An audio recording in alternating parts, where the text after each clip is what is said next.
Here's an AMI This Week shortcut with Chris Vallée.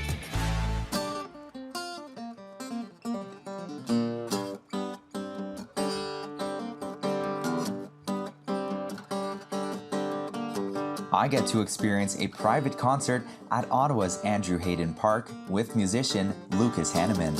Oh Lord, won't you tell me, how'd you give me such a love, just a love? It's a blessing to have my career documented. I mean, it's nothing that, like, I wouldn't have expected it, that's for sure. And I certainly count my blessings to find, to have people find me interesting enough to document whatever I'm up to, So yeah, I feel very lucky, very fortunate, and certainly don't take it for granted.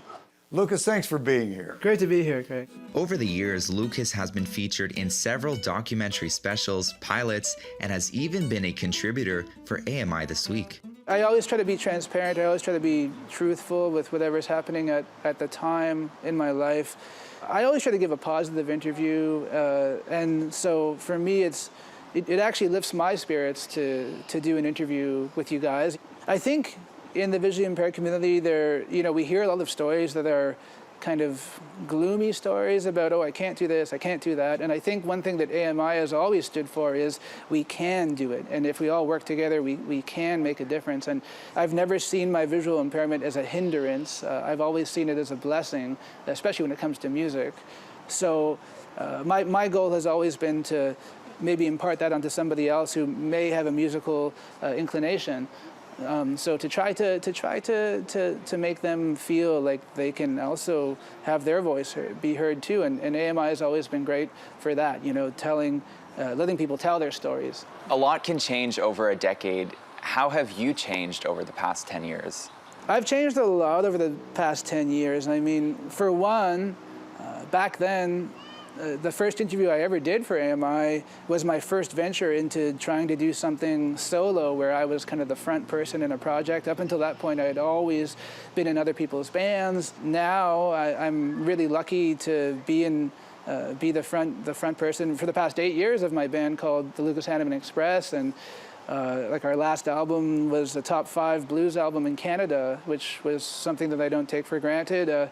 I know who I am now, and I know the sounds I want to make with my music. And so I just feel certainly more certain of myself. I mean, I'm also a father now and a husband, and life has changed a lot. How important has it been for you to see highlights of members of the disability community in Ottawa and across Canada on AMI This Week and the various programs that AMI offers? It's extremely important. The thing that I love about AMI in particular is that at least the projects I've always been involved in, and whenever I've watched the show, whenever I've watched AMI This Week, it's always been, look at what we can do. We are all just armed with different artillery to get the same job done. That's a very important message for the general public to see, because I think it's probably even more important for people who are fully sighted or fully able to, in other regards, to see these stories. Because, yeah, to me, it's just empowering. It really is empowering and uplifting, and I think it's extremely important what you guys have done for the community at large. This is AMI This Week. It's been a joy. It's been a joy to be part of AMI This Week, to be part of anything on AMI. It's been a true pleasure. I really am grateful to have had the opportunity, and I truly think it's crucial. It really is extremely important just for everybody to get their story out there and to let the world know what they're up to. So it's been a true blessing. So thank you so much. It's been an honor.